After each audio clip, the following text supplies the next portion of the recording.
Olá, tudo bem? Na aula de hoje estudaremos Teorema de Pitágoras. Pitágoras foi um grande filósofo e matemático grego que nasceu em 570 a.C. e morreu em 495 a.C. Ele fundou a escola pitagórica e é considerado o pai da matemática. Acredita-se que o teorema, que leva o nome de Pitágoras, já era conhecido bem antes dele nascer. Acredita-se também que ele foi o primeiro a prová-lo, por isso o teorema leva o seu nome. Vamos então ao Teorema de Pitágoras. O Teorema de Pitágoras aplica-se apenas no triângulo retângulo. Então, vamos estudá-lo. O triângulo retângulo é aquele que possui um ângulo reto. Os lados que formam este ângulo reto são chamados de catetos. Cateto vem do grego e significa que cai perpendicular. O outro lado do triângulo retângulo é a hipotenusa. A hipotenusa é o lado oposto ao ângulo reto e é o maior lado do triângulo retângulo. A palavra hipotenusa também vem do grego e significa fortemente esticada. O Teorema de Pitágoras nos diz que a hipotenusa ao quadrado é igual ao cateto ao quadrado mais cateto ao quadrado. Temos agora uma demonstração básica para o Teorema de Pitágoras, que será feita através de áreas. O nosso triângulo retângulo é este que tem os catetos B e C e a hipotenusa A. Para cada um dos lados do triângulo, construir um quadrado e vou observar a área de cada um deles. O meu quadrado azul, ele pode ser totalmente preenchido pelo quadrado verde e o quadrado vermelho, como está aqui a figura. Peguei parte por parte do meu quadrado até preencher totalmente, transformando numa figura equivalente ao quadrado azul. Portanto, nós temos que a área do quadrado azul ela é igual à área do quadrado verde mais a área do quadrado vermelho, o que mostra, então, a validade do nosso Teorema de Pitágoras. Existem muitas outras demonstrações.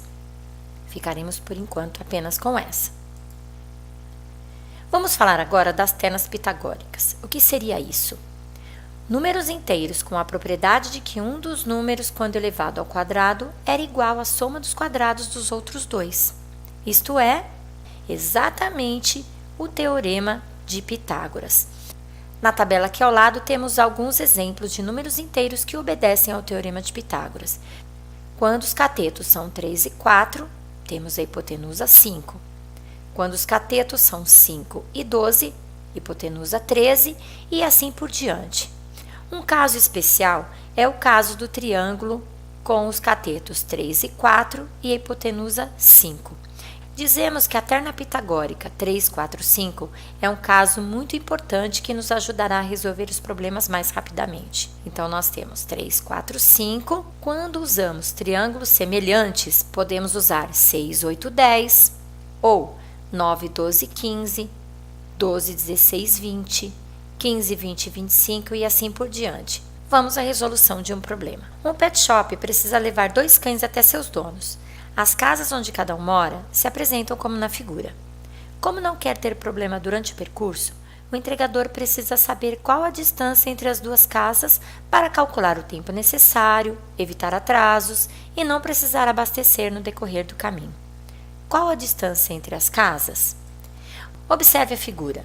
Aqui nós temos o entregador, de onde ele vai sair, e aqui as casas onde ele entregará os cães até seus donos. Usaremos o Teorema de Pitágoras. Então, a hipotenusa ao quadrado, x ao quadrado. Os catetos 8 e 6, então nós temos 6 ao quadrado mais 8 ao quadrado. Resolvendo, 36, 64, x ao quadrado é 100, então x é igual a 10. Então, a distância entre as duas casas, 10 quilômetros. Mas usaremos agora as ternas pitagóricas. Veja que nós temos duas opções, ou usar o Teorema de Pitágoras, fazendo passo a passo, ou simplificar o nosso cálculo através das ternas pitagóricas. Observe o triângulo 3, 4, 5, e aí aqui eu tenho 6, 8, x. Este é o caso de um triângulo semelhante, onde cada cateto e a hipotenusa medem exatamente o dobro do valor do triângulo inicial. 4 vezes 2, 8. 3 vezes 2, 6. 5 vezes 2, 10. A dica é usar as ternas pitagóricas quando possível e agilizar os nossos cálculos. Outros exemplos.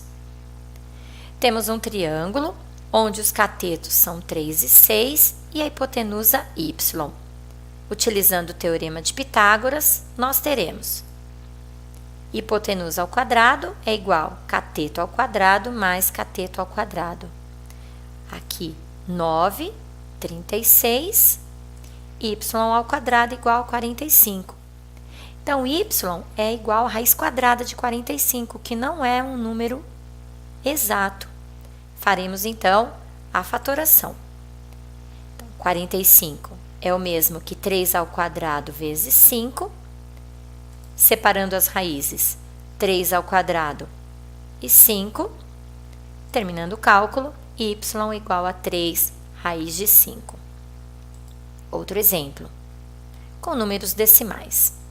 Aqui a minha hipotenusa é 1,7. Então, começaremos com a hipotenusa. Hipotenusa ao quadrado é igual a cateto ao quadrado, que no meu caso é 0,8, mais o outro cateto ao quadrado, que eu chamei de n. 1,7 ao quadrado, 2,89. 0,8 ao quadrado, 0,64. Como é uma equação, deixarei o n ao quadrado no segundo membro. Resolvendo, temos que n ao quadrado é 2,25. Então, n é a raiz quadrada de 2,25, n igual a 1,5. Mais um exemplo. Este exemplo é um exemplo muito prático. Vamos ver? A hipotenusa y ao quadrado. Cada cateto mede 5, 5 ao quadrado mais 5 ao quadrado. 25 mais 25, 50. Então, nós temos que y é a raiz quadrada de 50. Novamente, fazendo a fatoração, y é igual a raiz quadrada de 2 vezes 5 ao quadrado, separando as raízes. Terminando a simplificação, y é igual a 5 raiz de 2. Neste caso, teremos uma regra prática.